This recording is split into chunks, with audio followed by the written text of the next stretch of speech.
šiandieną kartu prisiminkim, kas yra viltis. Kas yra viltis ir kodėl mums viltis yra labai labai svarbu. Viltis, kai Viešpats, kaip čia pasakyti, savo žodžiuose mums rašo ir palieka, kad tvirtai laikykitės vilties išpažinimo, kad viltis neapvilia, kad aš žinau, kokius turiu jums sumanymus ir tie sumanymai jums yra geri. Tai reiškia, kad Viešpats nurodo į ateitį, kad ji yra gera. Nes Viešpaties viltis tai yra tai, ko dar nematau, bet užtikrintai laukiu gerą. Žinodamas, kad Dievo valia ji yra gera. O iš kur man žinoti, kad, būna kartai žmonės klausia, iš kur man žinoti, kad Dievo valia yra gera? Tai žinokit, tikrai Dievo valia bet kokiu atveju, bet kuriuo atveju yra gera.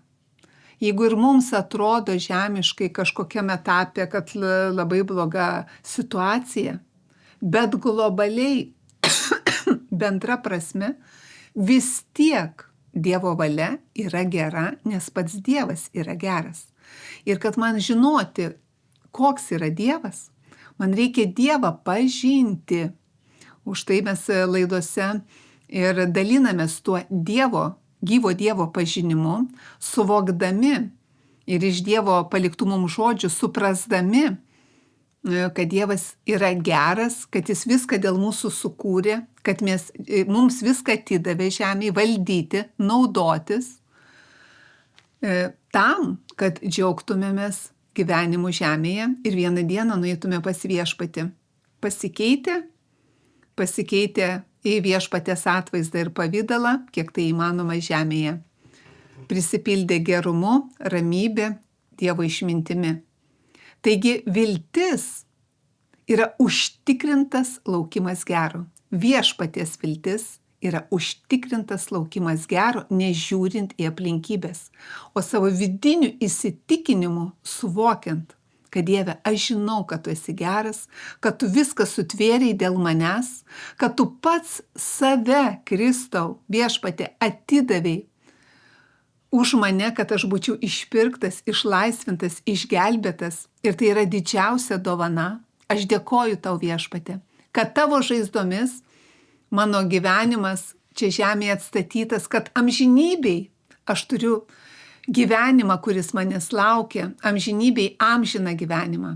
Ir jau vien dėl to tai yra toks užtikrintas vilties užtikrintumas, kad čia žemėje, kol ir gyvenu, gal ir einu, būna per tam tikrus išbandymus, per tam tikras aplinkybės, bet vis tiek žinau, kad Viešpatie, tu esi toje aplinkybėje su manim, kad tu prižiūri, palaikai, padedi.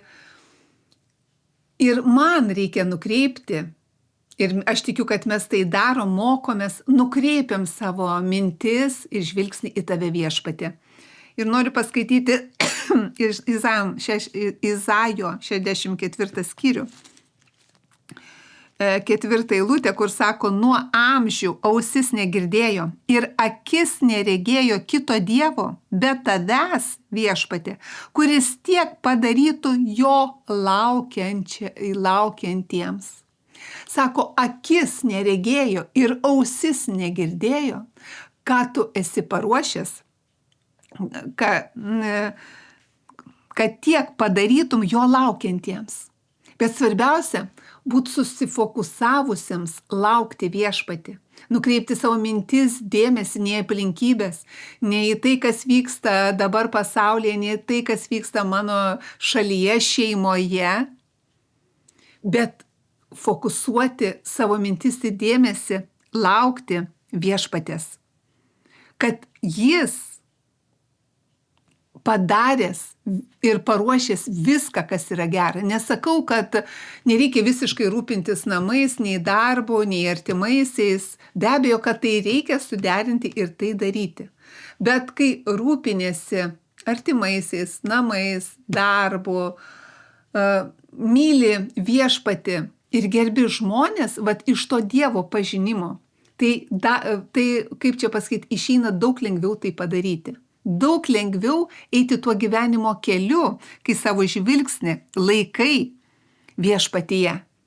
Nes čia ir sako, kad nuo amžių, tai reiškia nuo pat pasaulio sutvėrimo, nuo tada, kai buvo žemė sutverta, ausis negirdėjo ir akis neregėjo kito Dievo be tavęs, kuris tiek padarytų, vadinasi, tiek visko padarytų tavęs laukiantiems. Tai aš jau suprantu, viešpatie, kad tu išpirkai mane iš pražūties, amžinybė jau būsiu su tavim. Ir čia, kol gyvenu žemėje, viešpatie, tu esi su manim, man padedi, mane laikai savo galybės dešiniai, kad tu esi tvirta uola, kad tu esi mano gyvenimo uola, mano viešpats, aš tavim pasitikiu. Tai reiškia, aš laiminu kitus žmonės, laiminu situacijas, ar ne, kokioj situacijai bebūčiau, aš neišsigąstu ir nepasiduodu nerimui, nes aš žinau, kad viešpatie tu sakai, tegu nebūgštauja mano širdis ir neišsigąsta, kad tvirta tegu būna mano širdis. Ir jinai tvirta, tas tvirtumas eina iš mano vidaus, iš mano įsitikinimo, iš tos vilties užtikrintumo. Kad viešpatie, aš žinau, kad tu esi su manim.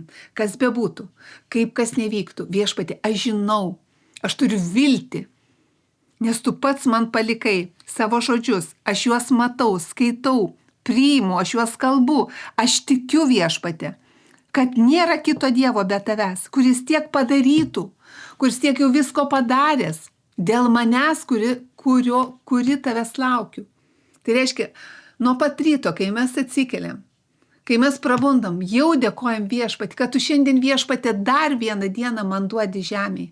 Aš dėkoju tau, Dieve, kad šiandien tu esi su manim, tu visą dieną būsi su manim, su mano artimaisiais, kad tu mane tvirtai laikai ir laikysi, kad tu man padedi, viešpatė, kad ir koks klausimas bebūtų, tu esi to klausimo sprendime, tu teiki man savo išmintį, nuovoką, supratimą. Ačiū tau, viešpatė.